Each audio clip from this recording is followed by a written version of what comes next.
Hi, I'm Bill Bartmann. Welcome to my home. This evening, we're going to be talking about the 9 steps to achieve any goal. But before we do that, I want to talk to you generally about success, and I also want to tell you about some of the results that the people who have followed this method have been able to achieve. And then we'll get into the individual 9 steps. They say that you learn more from your mistakes than you do from your successes. And I think they're right, and I've learned quite a bit from my mistakes.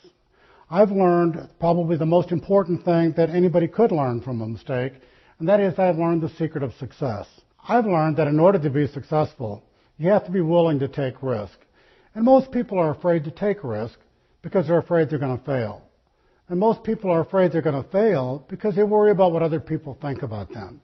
So the real secret of success is to be able to find a way to raise or increase your self-esteem. Because if you could raise your self-esteem, you'd be less concerned about what other people think about you. And if you're less concerned about what other people think about you, you'd be more willing to take risk. And if you're more willing to take risk, you mathematically increase your chances of success.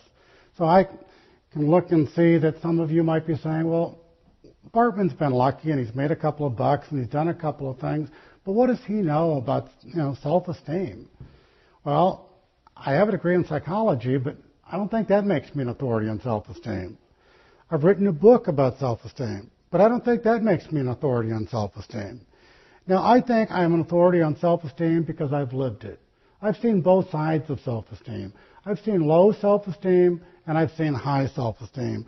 I've seen the face of low self-esteem as I grew up as a child in welfare and poverty. I saw it as I was a 17-year-old kid laying in a hospital bed, scared to death because I was paralyzed from my waist on down. I saw it as a young man who was fired from his job. I saw it as a husband who had to support his wife and 2 small daughters for an entire year on a $10,000 limit credit card. I saw it as a man who had his cars towed away by the IRS because he couldn't afford to pay his taxes. And I saw it as I stood in front of a bankruptcy court and had them take away everything I had owned and worked for my entire life. And I saw it as I was afraid to reach inside my own mailbox to pull out the bills that were inside, knowing that I couldn't afford to pay them.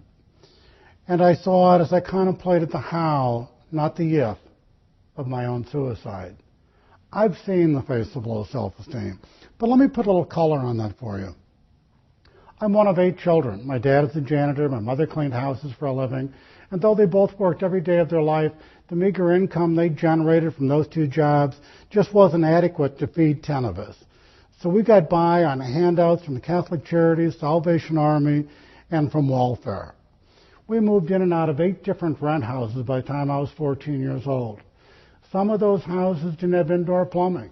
2 of them we were evicted from because the city said they were unfit for human habitation. I left home when I was 14. I lived at a John 3:16 mission. I've lived under a bridge viaduct. I lived one whole summer in a farmer's hayloft until he found me and burned my clothes. I joined a traveling carnival when I was 14 years old. And for the next 2 years, I traveled the country. And when I was 16 years old, I upgraded and joined a street gang. The name of the gang was the Manor Boys. The name came from an abandoned building that this gang had taken over. There were 40 of us all together, and if you've ever seen the movie Oliver, you have some image of what it was like. All of these teenage kids living without adult supervision. During the next 2 years as a Manor Boy, I know we broke all the commandments, and I'm pretty sure we broke most of the laws. Some of the Manor Boys died, some committed suicide, some went to prison. None of them joined the priesthood. And during those 2 years that I was a Manor Boy, I learned how to fight, I learned how to drink, and by the time I was 17 years old, I was an alcoholic. Now, when you're a carny and a member of a street gang, going to school isn't important. And it wasn't important for me. I didn't go any more often than I had to. And in fact, I didn't go at all unless the truant officer caught me, and he wasn't that good, so he didn't catch me that often. Subsequently, I spent 5.5 years in high school, and I didn't graduate. By the time I was a junior the second time, I was reading at the 5th grade level. When I was 17 years old, I tried to enlist in the Marines, and they rejected me. They told me I couldn't hear in one ear and was deaf in the other. I've seen the face of low self-esteem, but I've also seen the face of high self-esteem. I saw the face of high self-esteem as I went from that life of welfare and poverty to becoming the 25th wealthiest person in America. I saw the face of high self-esteem as I went from that 14-year-old homeless kid to a $2 million, 12,000 square foot home. I saw the face of high self-esteem as I went from a high school dropout to becoming a lawyer and having Harvard Business School do a case study on my management techniques, a case study they still teach today to all of their MBA students. I saw it as I went from working at that traveling carnival to being named the National Entrepreneur of the Year by NASDAQ, USA Today, Business Week, and the Kauffman Foundation. I was then inducted into the Entrepreneur Hall of Fame. And then I was named as one of the top 100 entrepreneurs in America for the last 100 years. I saw it as I went from being a member of that street gang to being awarded a permanent place in the Smithsonian Institute's Museum of American History. They said because I created information technology that revolutionized an entire industry. And I saw it as I went from that teenage alcoholic to being awarded the American Academy of Achievement's Golden Plate Award, an award they previously bestowed upon 5 U.S. presidents and 3 Nobel Prize winners. I saw it as I went from eating out of a dumpster to dining at some of the finest 5-star restaurants in the world. I saw it as I went from riding a city bus to flying my own $25 million jet aircraft. I saw it as I went from drawing unemployment to employing more than 10,000 people here and abroad. I saw it as I went from being over $1 million in the hole to over $1 billion to the good. I have seen both sides of self-esteem, and that does make me an authority on it, and it makes me the person who's able to tell you that the real secret for you to achieve whatever you want to achieve, to become whatever it is you want to become, starts with the lowest common denominator. It starts with self-esteem. So if you can find a way, and I can show you the way, to raise and increase your self-esteem, then any goal you set for yourself, you'll be able to accomplish. Let me tell you about some of the results that other people have achieved, people who have been able to follow my path and the plan that I lay out for them and the 9 steps that we're going to get to in just a little bit, and some of the things that they've been able to accomplish. I'm always reluctant to share these results with an audience for fear they might think I'm exaggerating, because the results are really that incredible. I have been doing this now for over 20 years, and I've done this with over 1,000 people. And the results I'm going to share with you have all been audited by the IRS because they wanted to be there to get their share. And every single one of them has been the subject of either a major newspaper or a major magazine or a major TV story. Because I work with these people very, very closely, frequently I'm invited to share the celebration. And because I've been invited to share the celebration, I have been physically present when these people have achieved their promises. One of the people that I've been able to work with, and I was personally present when that individual achieved his promise, when he achieved his goal, and he received a $10 million check. That's another individual that I worked with, and I was personally present when he received his promise and received a check for $3.2 million.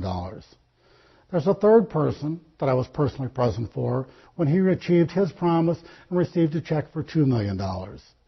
There's also a young lady that I worked with, and I was personally present when she achieved her promise and received a check for $1 million. Now, there also are hundreds of other people, some of which I was not present for, however, that attained their promise, and they received checks that were anywhere from $200,000 up to $1 million.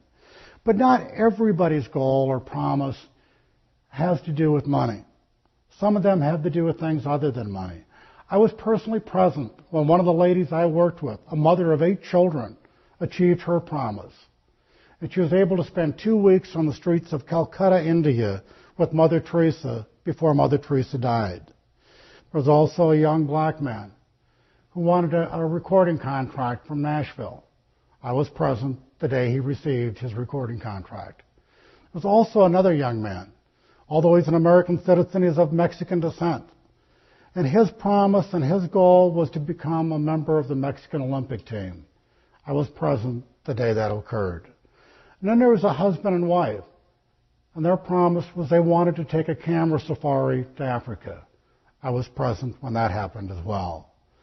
So these promises, these goals, these results, these things that we're going to be able to talk about, and things that I'm going to show you how to be able to do with these 9 steps, some have to do with money, and some don't have anything at all to do with money. And quite frankly, there are times when those are the goals you admire the most. Those are the goals that I enjoy helping people accomplish. And I'm not opposed to money. I think money's kind of a neat deal, and I'm in favor of it. But I think we should also understand there are other things in life besides money. There are 9 steps to achieve any goal you want to achieve. And there's no way for me to tell you which one of these is more important than the other, because I think all 9 of them are equally important. But I had to put them in some kind of order, so let me start with number 1. And that is, make sure the goal you're setting for yourself is indeed really your own goal. And I know that sounds like a contradiction in terms and sounds like a stupid statement, but think about it. Think of all the people you went to school with. Think of the people that became businessmen, that became lawyers, that became doctors, not because they wanted to, but because their mom or their dad wanted them to. Think of all the little kids who are out there playing Little League. Not because they want to, but because their parents want them to. Think of all the people you know who are out there trying to achieve a goal that they don't even want. And that's probably the saddest commentary you could ever come to in your life, is to wake up and be 45 or 50 or 60 years old and realize that you have spent your entire life chasing something you really didn't want.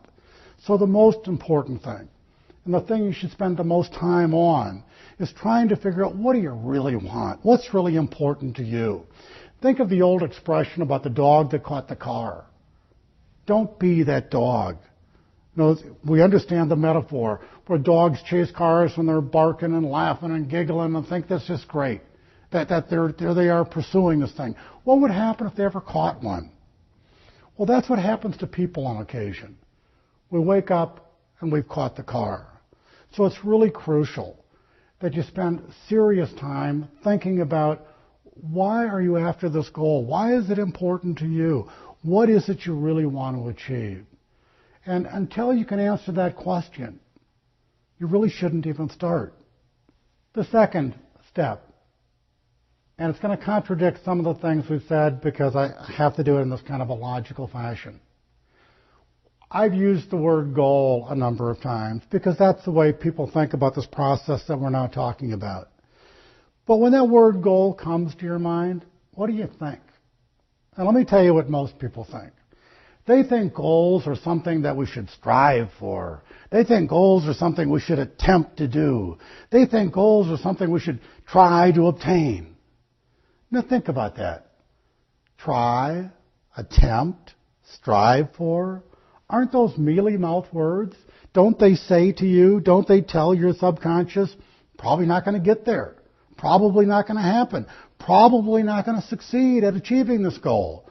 And if that's not enough, then think of what you know about goal setting and goal achieving, using yourself as a frame of reference and using everybody else you know as a frame of reference. What do you know about goal setting and achieving? And what you know is that most people don't achieve the goal they set. And whether we're talking about you individually or whether we're talking about the people down the street or the people you work with or the people you know of, we all know lots and lots of people who have set goals and didn't reach them. We know in our own experience, we've set our own goals and we failed to reach them. What does that tell our brain? Again, then when we set a new goal, it says, well, we're supposed to try, we're supposed to attempt, we're supposed to strive. Oh, and by the way, in my own history, and the history of a lot of other people I know, is they failed at achieving their goal. Well, what signal does that send to your brain? The signal it has to send is, hey, boys and girls, we're probably not going to get this one any more likely than we got the last one. Now change the words. Change the semantics. Instead of using the word goal, substitute the word promise. Now, what do you think when you think of the word promise? You don't think of something you're going to try to do. You don't think of something you're going to attempt to do. You don't think of something you're going to strive for. When you give somebody a promise, You plan on keeping it. You expect to keep it. You believe you're going to keep it. You don't give a promise unless you're just so dead certain you can do that thing. Well, how different would the results be if instead of calling it a goal, we called it a promise? I'm telling you that that small semantical change makes all the difference in the world, because unless your brain is working with you, unless your subconscious is helping you, it is doing exactly the opposite.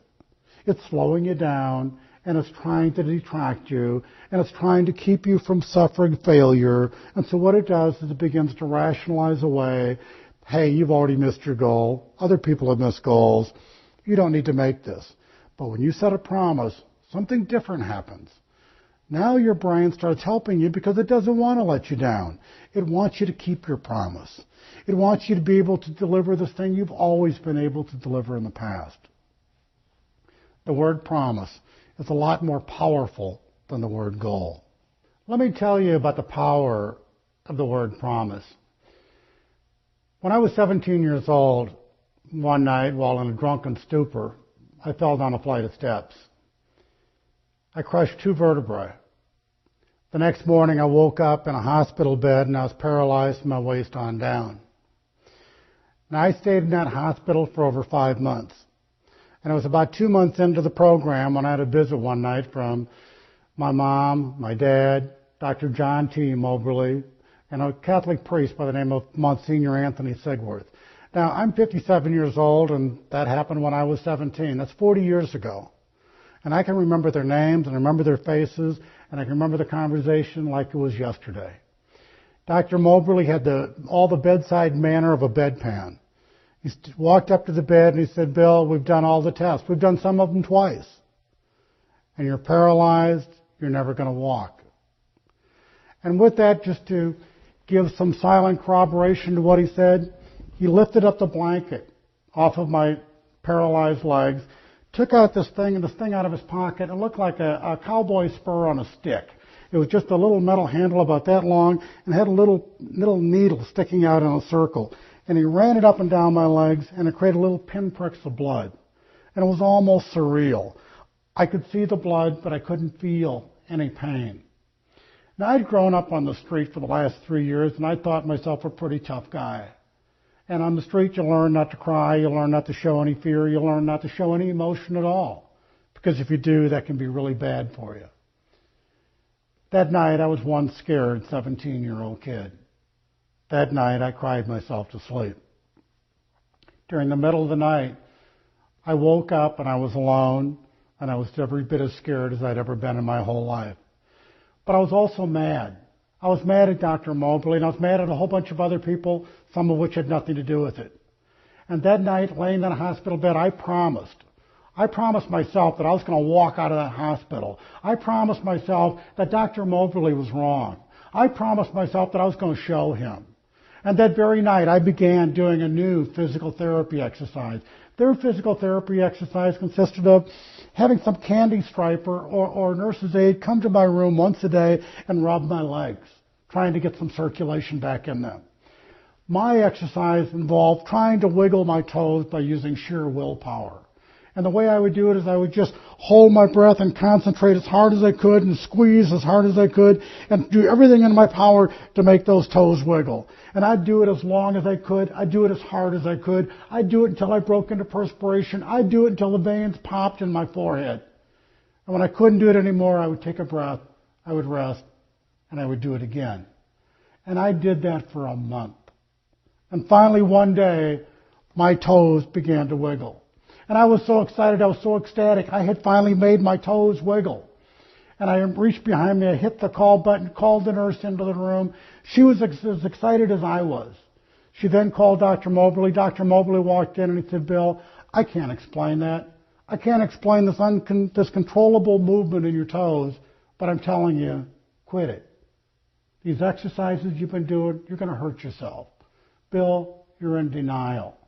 You're paralyzed from your waist on down. Accept it. Live the life of a paraplegic.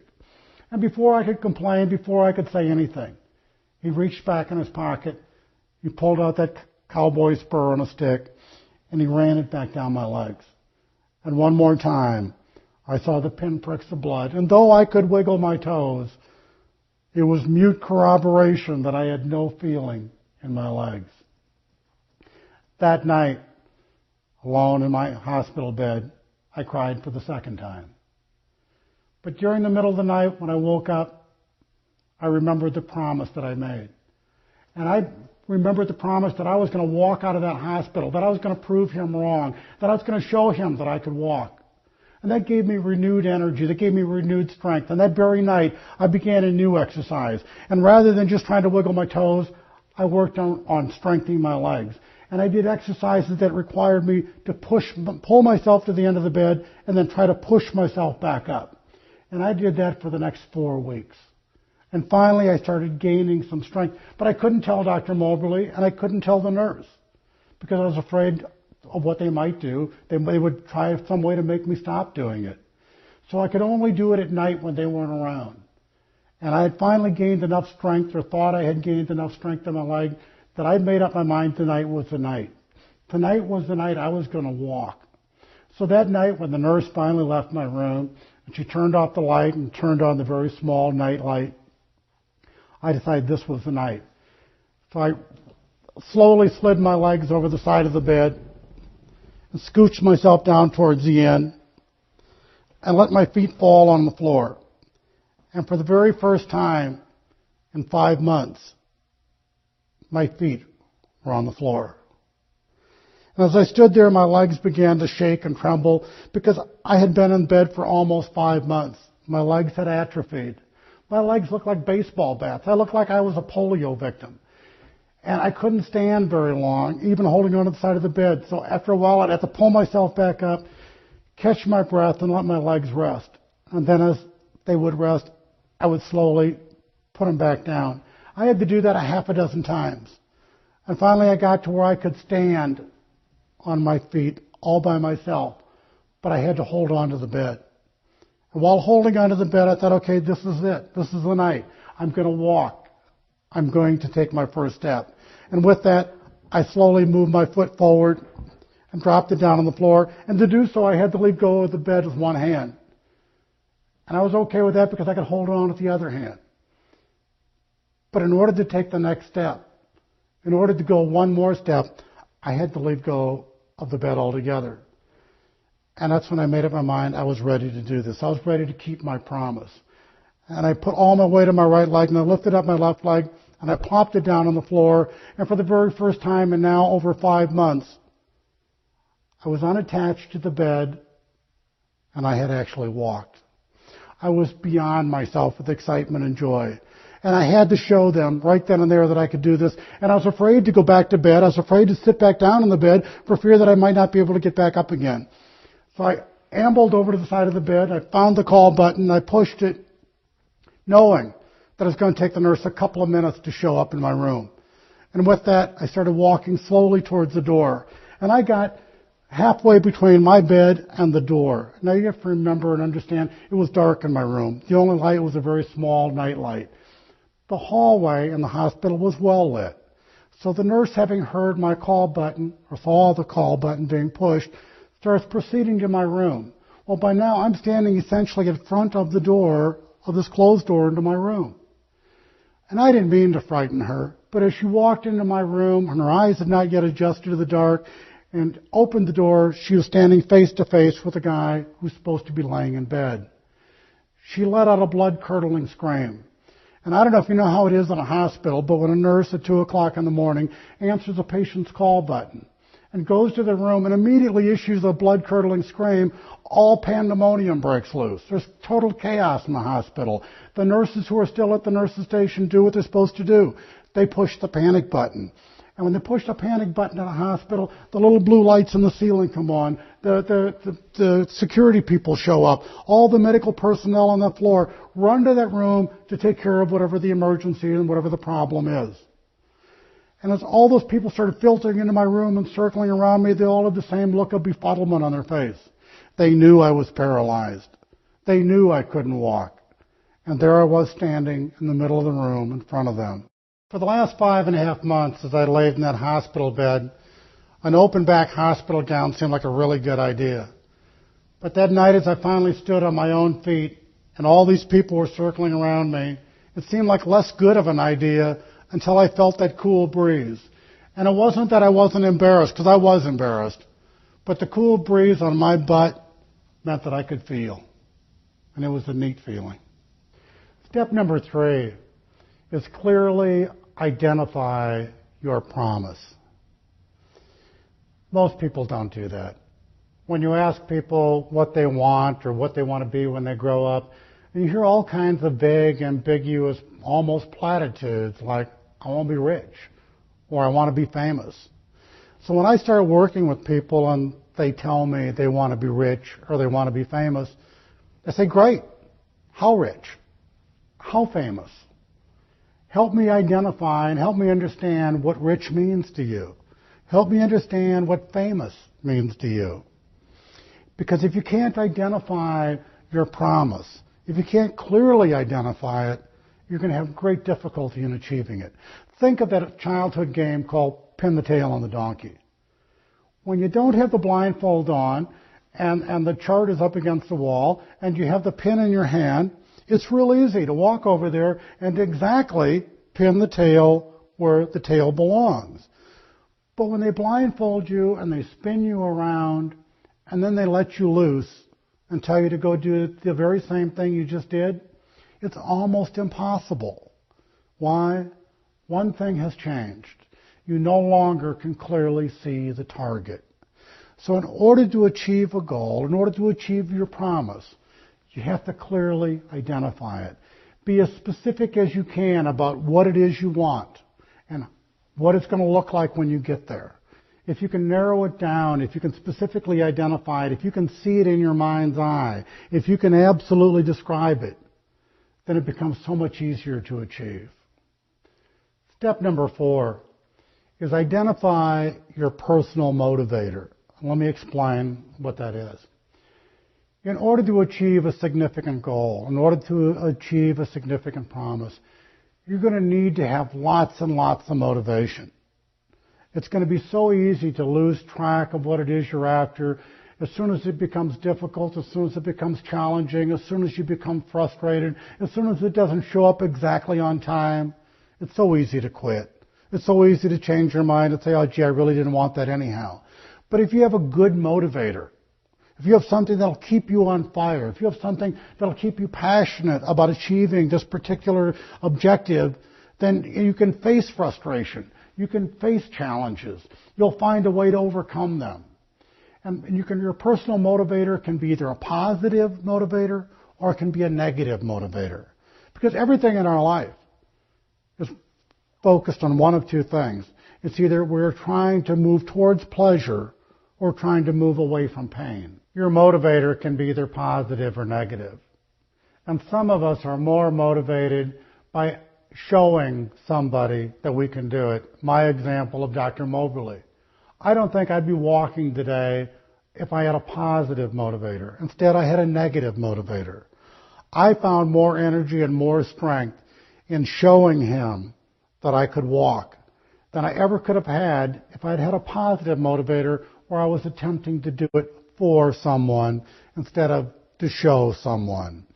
So as you think about your goal and as you think about your promise and how you want to achieve it, try to identify the thing that will motivate you the most. Is it that you want to do it for your family, that you want to please somebody, that you want to help somebody, that you want to do it for all of what we call the good and the right reasons? Or are you doing it for exactly the opposite? That you want to show somebody that you are capable. You want to show somebody that didn't have faith in you. You want to show somebody that said you couldn't do it. And it doesn't matter which one you pick. There's no right or wrong. There's only the one that will work for you. I tell the students I work with of my example, the one that got me through college. Kathy and I met when I was 14 and she was 11. During that era of my time, I was a troublemaker. I was a rascal. I was a gang member. I was a teenage alcoholic. I was a high school dropout. I was a bad person. Kathy's sister, Connie, told Kathy that Kathy shouldn't date me. And I found out about that. And though today I agree with Connie that Kathy probably shouldn't have dated me, Back then that hurt me, and that hurt me a great deal. So as I began to succeed, as I got my GED and got into college, I needed a motivator. And Connie became my motivator. I took a little 5x7 index card and I wrote her name on it. I taped it to the wall directly behind my study desk. And every night as I would study, and I'd have my head down doing my homework and getting ready for the next day's classes, and it became evening and I became tired and it was time for me to stand up and go to bed or whatever I was going to do. The natural inclination is to raise your head and look at the wall directly in front of you. And every time I did that, I would see Connie's name. And every time I saw Connie's name, it reminded me that she said that Kathy shouldn't date me. And that gave me new incentive to sit back down, turn a few more pages, study one more chapter, spend a little more time doing my homework, because I was going to prove that Connie was wrong. Connie and her negative motivation got me through 4 years of college. 25 years after that happened, Connie found out about it. Forbes magazine did an interview of me in 1997, and they asked me, strangely enough, about motivation. And I told them the story about Connie and the 5x7 index card, and the reason that I graduated from college was because of her. For 25 years, I'd kept that secret, and then finally 28 million people read it in a magazine. Step number 5 is create a promise plan. Now, a promise plan is a term that I've coined, so I don't expect you to understand it. But if we substitute the word goal for promise, then we should think about how we would create the equivalent of a business plan for our promise, ergo, promise plan. Now, I've been in business all of my life. I have never seen any business that succeeded for any length of time to any magnitude that didn't have a business plan. So if that's required for a business to succeed, shouldn't we use the same tools, the same building blocks, the same methodology for our own plan? And the answer is, of course, we should. So I encourage all of my students to do that very thing. It isn't enough just to have a goal or a promise. It isn't even enough just to clearly identify it. And it isn't enough to have a personal motivator. Although all of those are good requirements, unless you can clearly write it down, unless you can clearly establish what you want to do, when you want to do it, how you're going to do it, where it's going to happen, who needs to be there to help you. All of the components you would put into a bona fide business plan need to be incorporated into your promise plan. And it can be a 1-pager, it can be a 5-pager, it can be a 10-pager. It makes no difference. It's whatever number of pages is required for you to answer all of the questions. And those are the basic questions. The what, where, why, when, who, and how. And when you can answer those questions about your promise, then you have a bona fide promise plan. And when you first try this, it's not going to be very easy, and it's not going to be very pretty. The first couple times you do it, you're going to stumble through it, you're going to run into challenges, you're not going to know all the answers, and you're going to have some blanks. I tell people that's fine. I expect that to happen. You should expect that to happen. But tomorrow when you pick it up, work on it some more. And the next day, work on it some more. And eventually, you end up with a nice, well-written, clearly thought-out business plan for your goal, for your objective, for your promise. Absent that, you'll never be able to see your promise very clearly. Step number 6 is review your plan regularly. Now, that may sound kind of not important or maybe even nonsensical, but just think about it with me just for a moment. The average person spends somewhere close to an hour every day preening themselves. They get up in the morning, they take a shower, they brush their teeth, they spend time combing their hair, they spend time making sure they're wearing the right clothes. Half a dozen times during the course of the day, they will check their appearance. At night, they go through essentially the very same routine. The average person spends more than 60 minutes every single day just making sure they have a good hair day. Why can't we spend 20 minutes a day making sure we have a good life? So if everybody would take 20 minutes out of their day, and they could pick any 20 minutes they choose to, just to sit down and do the previous step, review their promise plan. Look at the where, the why, the when, the how, the who. Look at all of the questions and see if anything new has come to mind. See if anything new has changed since you wrote whatever it is that happens to be on your paper. Just making yourself spend 20 minutes focusing on those simple questions, helping you focus on your goal, makes the goal all that much more attainable, all that much more achievable. Because all of a sudden your brain starts helping you instead of frustrating you. It starts looking at the things you previously have written, and it starts showing you the things you hadn't thought of before. And by showing you what you hadn't thought of before and now adding that onto your promise plan becomes better, it becomes more efficient. And isn't that what we really want to do? And part of that process of spending 20 minutes every day is making sure you keep your eye on the prize, making sure you stay focused on your goal. There have been self-help and success gurus from day one who have always said that. Keep your eye on the prize, stay focused on the goal, and they give us all kinds of little techniques to use. Some people recommend that we stick these little yellow Post-its all over the house. Well, I don't know about you and your house, but I can't get away with that at my house. Other people say, well, why don't you take a 5x7 index card and put it on your shaving mirror?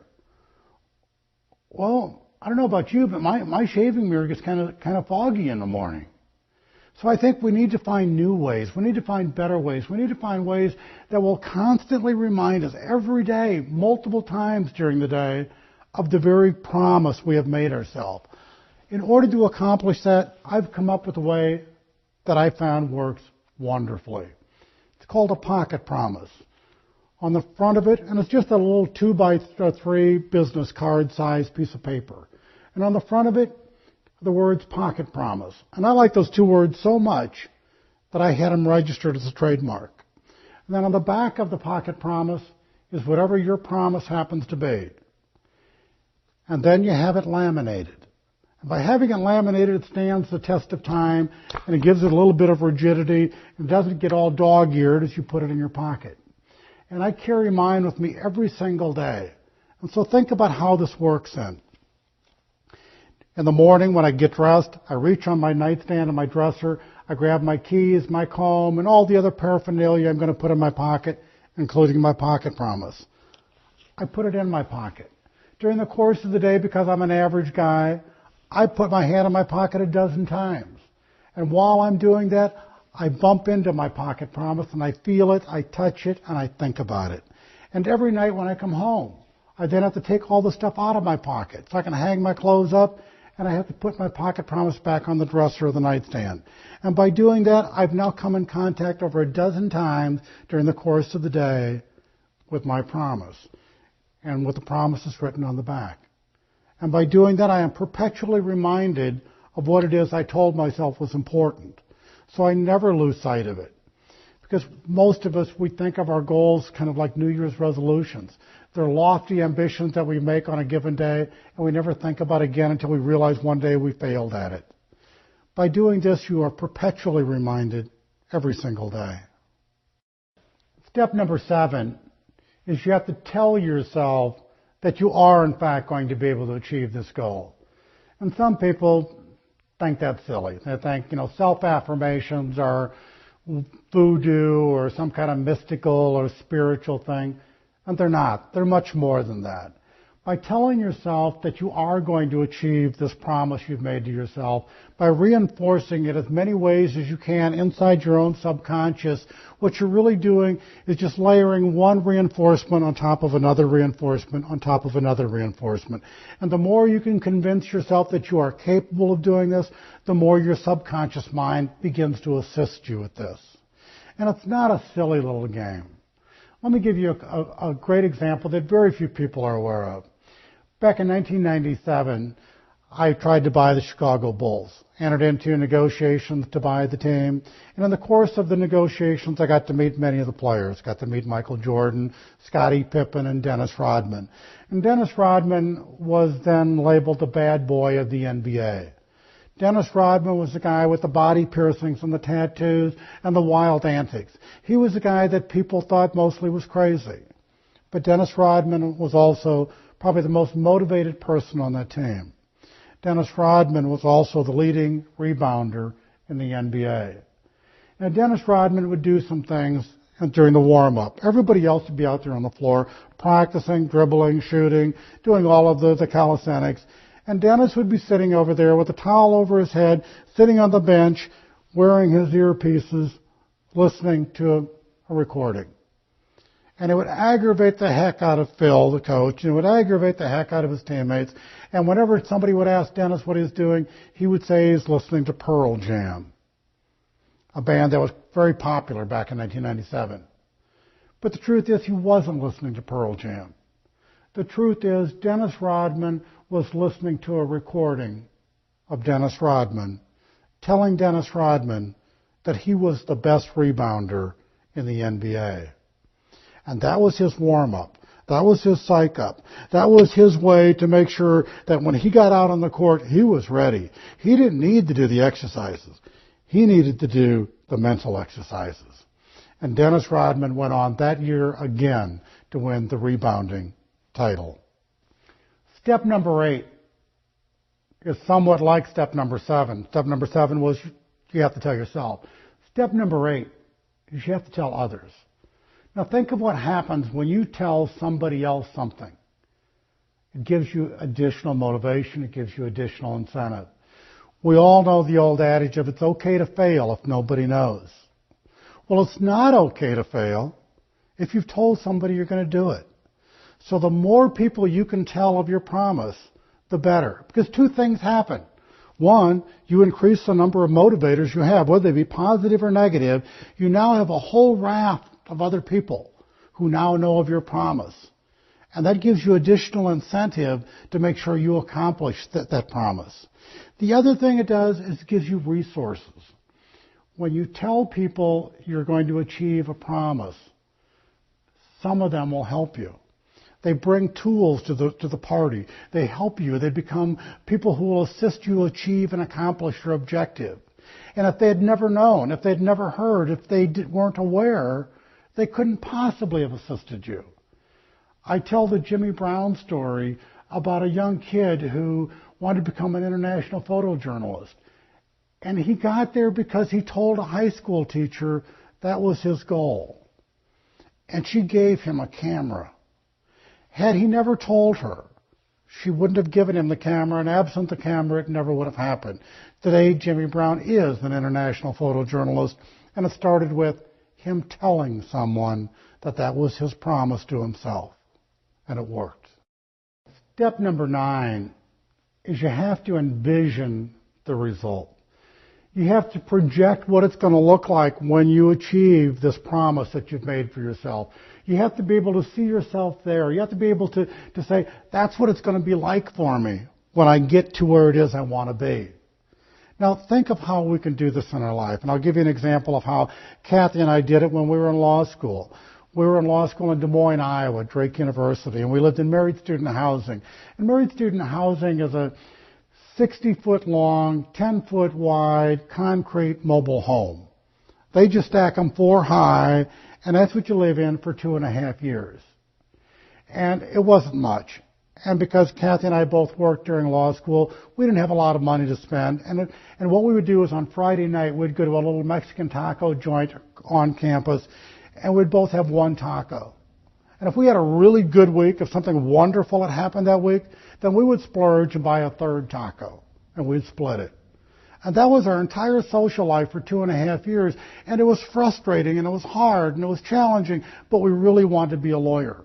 We really wanted to have a chance to get a better education. We wanted to have a chance to have a career where we might be able to succeed financially.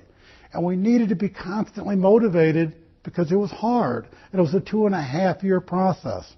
So what we would do is we'd get in our car, and it was a beat-up old piece of crap car, and we'd drive through a very rich and affluent neighborhood. It was called Tonawanda Drive. And back then, this was in the 70s, and the houses probably were only $500,000 houses. But to us, they were mansions. They were beyond anything we could imagine. They were beyond things we could ever hope for. And yet, because we wanted to become a lawyer, we had set our goal to be in that kind of a house. So we'd drive downtown and want to drive, and we would mentally shop. Which house would we want to buy? Which house would we want to live in? What would we do to that house? How would we change it? Why do we like this house better than that one? And we role-played our way right into it, believing that we were going to have a house like that. Those were $500,000 houses. Today, Kathy and I live in a $2 million house. We succeeded by being able to envision the result before it ever happened. You need to be able to see yourself in the moment of success. I've now given you the 9 steps to achieve any goal. And these 9 steps work. And they have worked for thousands of people over the last 20 years.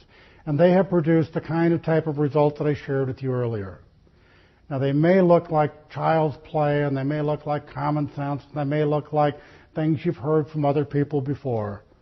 But I'm telling you, if you do these 9 things, and if you do them religiously, and if you do them with the vim and the vigor and the effort and the energy that I've asked you to do, that any goal you set for yourself, any promise you make, you'll be able to achieve. Now, in order to do that, there's one more step. You need to be able to review this process every single day of your life. You need to stay focused on what it is you're doing. You need to spend 20 minutes concentrating on where you want your life to be. You need to spend time, and 20 minutes isn't that much, looking at your plan, looking at your goals, looking at where you've been, looking at where it is you're going. And if you can do that, if you can spend 20 minutes a day just worried about your future instead of worried about your hair, or worried about whether your paycheck is going to clear, or worried about some bill, or worried about some other minor thing that 10 minutes from now is never going to be important to you again as long as you live, if you can instead spend 20 minutes worrying about your family and your future will be so much more rosy. Things will be so much better for you. So in parting, let me leave you with this last thought. You need to take your dream to bed with you every night. As you lay down and you're ready to go to sleep, the last thought, the thought you should try to go to sleep with, is you envisioning yourself succeeding. You seeing yourself in the life and the role and the status and the location that you aspire to be.